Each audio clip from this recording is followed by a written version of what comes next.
Bonjour, j'espère que vous allez bien et que vous passez une bonne journée. Aujourd'hui, je vais vous lire, dans la critique du XXe siècle, André Malraux, L'art est un antidestin. La suite. L'art ne délivre pas l'homme de n'être qu'un accident de l'univers, mais il est l'âme du passé, au sens où chaque religion antique fut une âme du monde. Il assure pour ses sectateurs, quand l'homme est né à la solitude, le lien profond qu'abandonnent les dieux qui s'éloignent. Si nous introduisons dans notre civilisation tant d'éléments ennemis, comment ne pas voir que notre avidité les fond en un passé devenu celui de sa plus profonde défense, séparé du vrai par sa nature même? Sous l'or battu des masques de Mycène, là où l'on chercha la poussière de la beauté, battait de sa pulsation millénaire un pouvoir enfin réentendu jusqu'au fond du temps.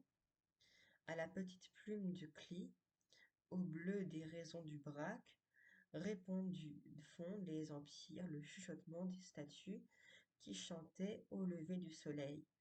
Toujours enrobé d'histoire, mais semblable à lui-même depuis Sumer jusqu'à l'école de Paris, l'acte créateur maintient au long des siècles une reconquête aussi vieille que l'homme.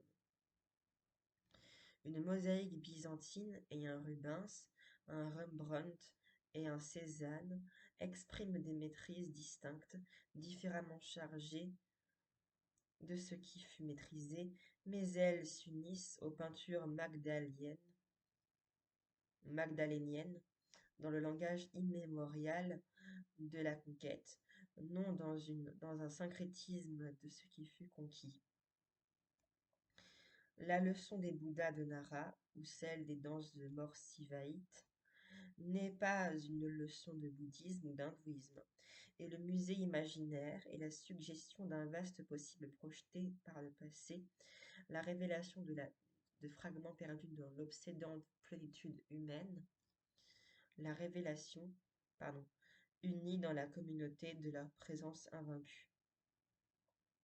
Chacun des chefs-d'œuvre est une purification du monde, mais leur leçon commune est celle de leur existence, et la victoire de chaque artiste c'est sur sa servitude rejoint, dans un immense déploiement, celle de l'art sur le destin de l'humanité. L'art est un anti-destin. Les voix du silence. 4. La monnaie de l'absolu.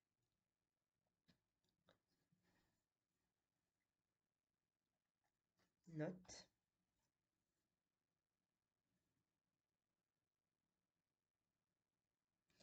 1. Mycène, ville du Péloponnèse, patrie légendaire d'Agamemnon. On y a fait d'importantes fouilles. 2. Paul Klee, 1879-1940, peintre non figuratif au coloris éclatant et aux compositions surréalistes.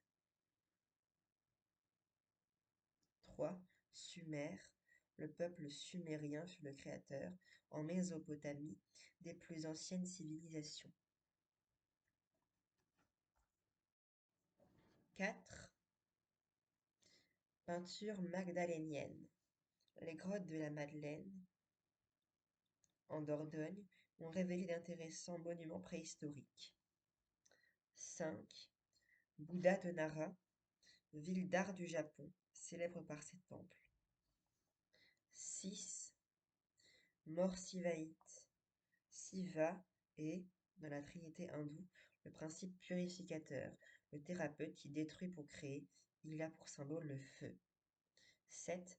Le musée imaginaire, c'est là précisément le titre de la première partie, 1947, de la psychologie de l'art, reprise dans Les Voix du silence, 1951.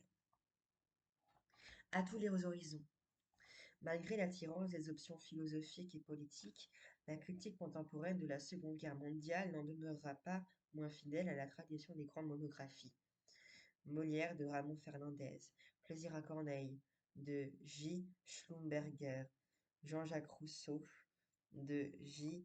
Guénaud, Stendhal d'Henri Martineau, Vie de Mallarmé d'H. Mondor. Les feuilletonistes ont aussi contribué à la diffusion de romans, surtout et des œuvres théâtrales, Émile Henriot, Robert Kemp, André Billy, André Rousseau. Vous me direz en commentaire si vous connaissez ces auteurs et si jamais j'écorche leur nom ou leur prénom.